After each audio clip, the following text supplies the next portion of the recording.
This is our last lecture for chemical reaction and equation chapter. Chemical reaction and equation.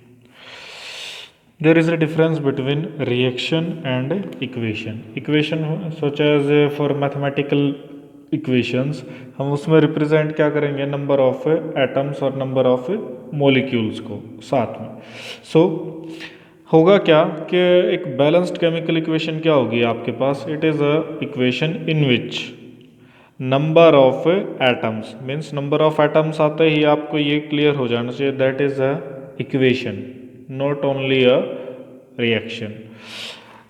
Reactants and products are same. भाई कोई भी chemical equation है आपके पास, उसके अंदर क्या होगा, नंबर ऑफ एटम्स रिएक्टेंट्स में भी एंड प्रोडक्ट्स में भी वो क्या रहेंगे, सेम रहेंगे. उसे हम क्या बोल देंगे, बैलेंस्ड केमिकल इक्वेशन. अब आपको ये चीज़ ऑब्जर्व करनी है कि किसी भी केमिकल इक्वेशन को हम रिप्रेजेंट कैसे करेंगे. बिकॉज वी नो दैट कि chemical equation is the representation in which a chemical reactions को आप by using symbols. Symbol such as we have copper sulfate. Suppose हमारे पास क्या है, कॉपर सल्फेट. आपको कॉपर सल्फेट का सिंबल की हेल्प से रिप्रेजेंट करना है. CuSO4. CuSO4. आपको बोले कि कार्बन डाइऑक्साइड है तो you have to use symbol of carbon dioxide CO2. Clear. So आप चीज़ों को यूज़ कैसे करोगे अब इसमें किसी भी केमिकल रिएक्शन इक्वेशन के अंदर, by using symbols and formula such as sodium chloride NaCl, water H2O. Now we have this A plus B. Here A plus B are reactants because ये किस साइड है आपके, left hand side. C plus D, these are right hand side. ये starting में आपको बता दिया था कि भाई एक केमिकल रिएक्शन के अंदर या केमिकल इक्वेशन के अंदर लेफ्ट हैंड साइड जितने भी सब्सटेंसेस होंगे रिएक्टेंट्स होंगे, राइट हैंड साइड जितने भी होंगे वो सभी क्या होंगे, product. And that arrow sign is the symbol of chemical reaction. वो डायरेक्शन शो करेगा कि भाई रिएक्टेंट से किस में कन्वर्ट हो रहा है, ये प्रोडक्ट के अंदर. क्लियर. ये चीज़ें अब आपको ध्यान रखोगे. सो अब सिंबल्स जो हम यूज़ करेंगे किसी भी केमिकल इक्वेशन में वो ये होंगे. हमारा पता है कि स्टेट्स ऑफ मैटर 3 है हमारे पास basically, solid, liquid and gas. Solid substance के लिए S यूज़ करोगे, लिक्विड के लिए L, गैसेस के लिए G एंड एक्वस के लिए AQ. एक्वस के लिए आप क्या यूज़ करोगे, AQ. What is aqueous. Aqueous solution वो होगा in which water is a solvent. Means कोई भी ऐसा सॉल्यूशन जिसके अंदर अगर वाटर सॉल्वेंट है that is said to be aqueous solution. For example we have H2O2 formation होगी 2H2O. बैलेंस कर लीजिए आप इसे, वो आगे बताएंगे. तो होगा क्या, H2 हाइड्रोजन गैस है, रिप्रेजेंट करोगे with the symbol G. Oxygen symbol G. H2O liquid symbol L. सो अब आप आगे जहाँ कहीं भी कोई भी केमिकल रिएक्शन लिखेंगे या केमिकल इक्वेशन लोगे उसकी स्टेट जरूर लिखोगे साथ में. सॉलिड के लिए S, लिक्विड के लिए L, गैस के लिए G एंड एक्वस के लिए AQ. ये हेल्प करेंगे आपके किसी भी केमिकल इक्वेशन में. कार्बन को हम बर्न करते हैं, कार्बन कोल हो सकता है, कोक हो सकता है, that is solid. Oxygen gas, CO2 carbon dioxide. Clear. अच्छा जी, ये टाइप्स ऑब्जर्व करोगे, दोनों साइड क्या है आपके, reactants. More than the type of this reaction is combination reaction, क्या बोल देंगे हम इसे, combination reaction, because we know that in combination reaction two or more reactants gets combined together to form a single product.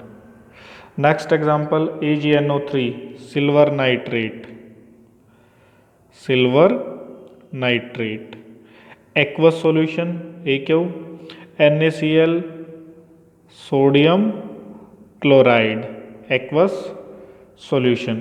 जब भी name लिखो ये compound के जस्ट नीचे लिखोगे आप। फॉर्मेशन किसकी करेगा, AgCl, silver chloride, silver chloride AgCl। Solid बनेगा ये NaNO3, sodium nitrate, sodium nitrate, aqueous रहेगा AQ।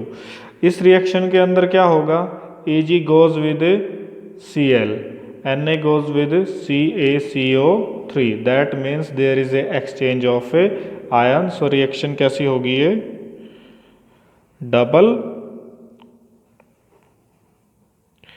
Displacement reaction. ये रिएक्शन कैसी होगी अब आपके पास, double displacement reaction. Chemical equations हमारे पास दो टाइप्स आ जाएंगी, balanced and unbalanced. So balanced chemical equation आपके पास क्या होगी, स्टार्टिंग में मैंने बताया था, आपको एक बार फिर से रिपीट करा देते हैं। A balanced chemical equation is equation in which number of atoms in reactant and products are same, या बोल सकते हो equal. So left hand side में क्या होते हैं, रिएक्टेंट्स, राइट हैंड साइड में क्या होंगे, products. So number of atoms को आप इक्वल पुट कर दीजिए, अगर वो इक्वल आ रहे हैं that means equation is balanced. आप कैसे भी करके बैलेंस कीजिए उनको, इट एंड ट्रायल में से कीजिए। First example we have zinc plus H2SO4 sulphuric acid. अब ये आपने ध्यान रखना है कि जहाँ कोई भी केमिकल इक्वेशन हो स्टेट्स आप जरूर लिखें। Formation zinc sulphate plus hydrogen, zinc will displace hydrogen. अगर जिंक डिस्प्लेस कर रहा है, रिएक्शन का टाइप कैसा होगा, डिस्प्लेसमेंट रिएक्शन। रिएक्शन की टाइप कैसे हो जाएगी, डिस्प्लेसमेंट रिएक्शन। ऑब्जर्व कीजिए जिंक का कितना एटम है, एक, हाइड्रोजन दो, सल्फेट आयन एक। रिएक्टेंट्स में आए जिंक 1, सल्फेट आयन 1, हाइड्रोजन 2।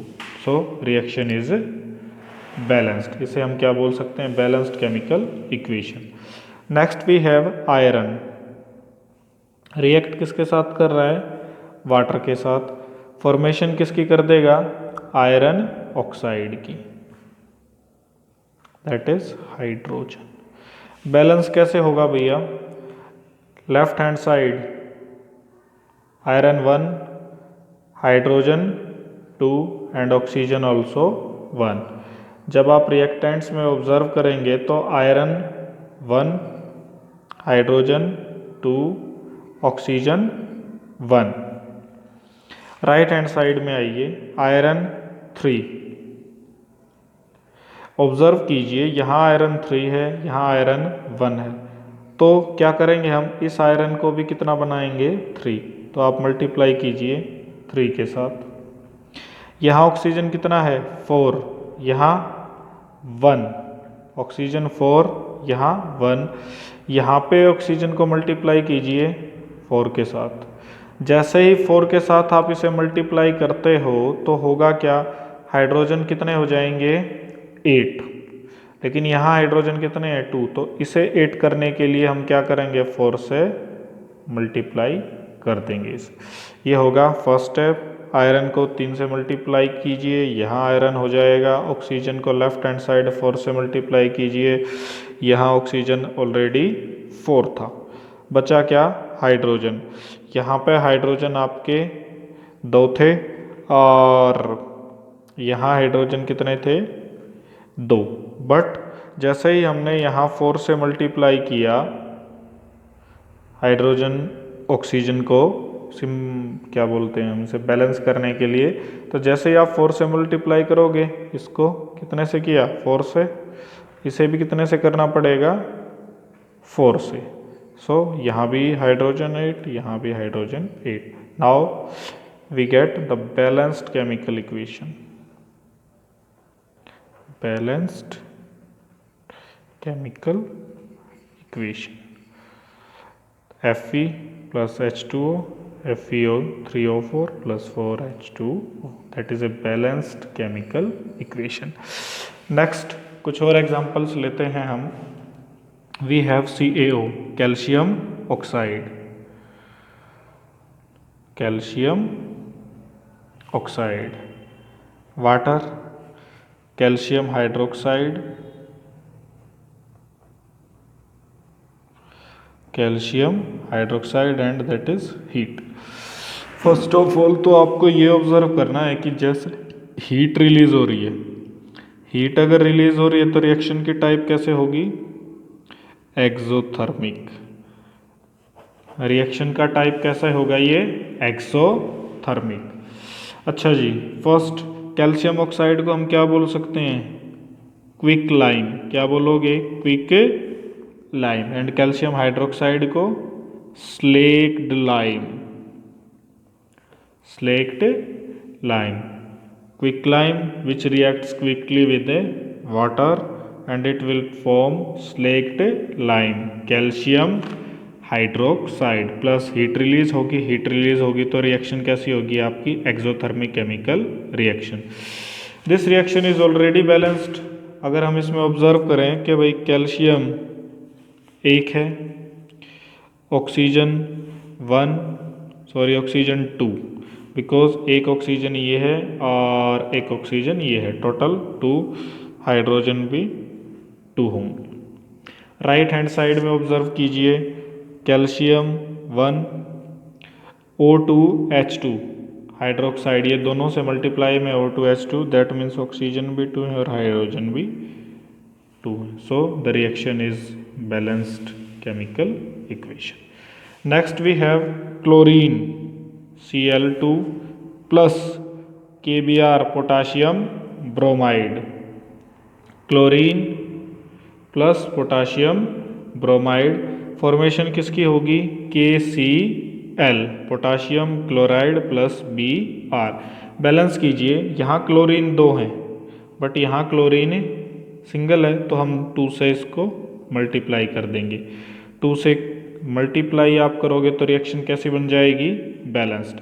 अब यहाँ 2 क्लोरीन है हमारे पास तो बैलेंस्ड, बट जैसे ही आप इसको 2 से मल्टीप्लाई करते हो, यहाँ पोटाशियम कितना हो जाएगा 2, इसे भी हमें बैलेंस करना पड़ेगा। सो ये अनबैलेंस्ड है, ये कैसा होगी, balanced chemical equation.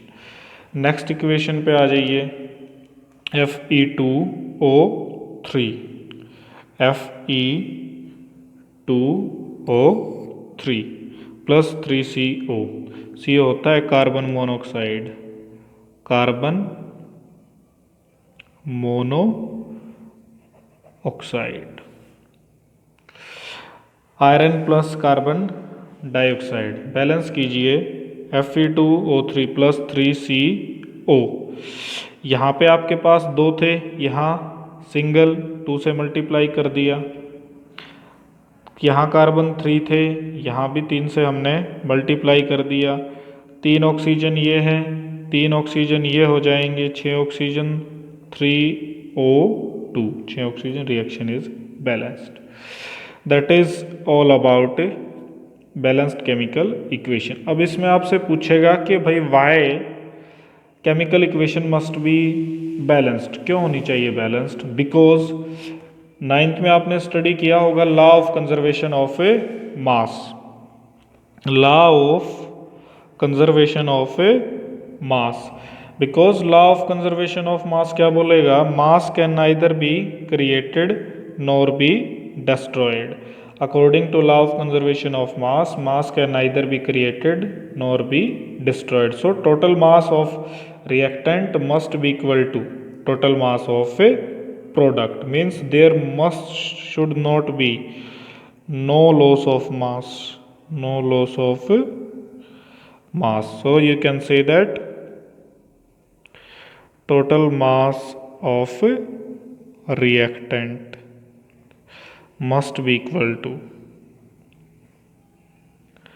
total mass of products. So इसके अकॉर्डिंग इसे ओबे करते हुए chemical equation must be balanced.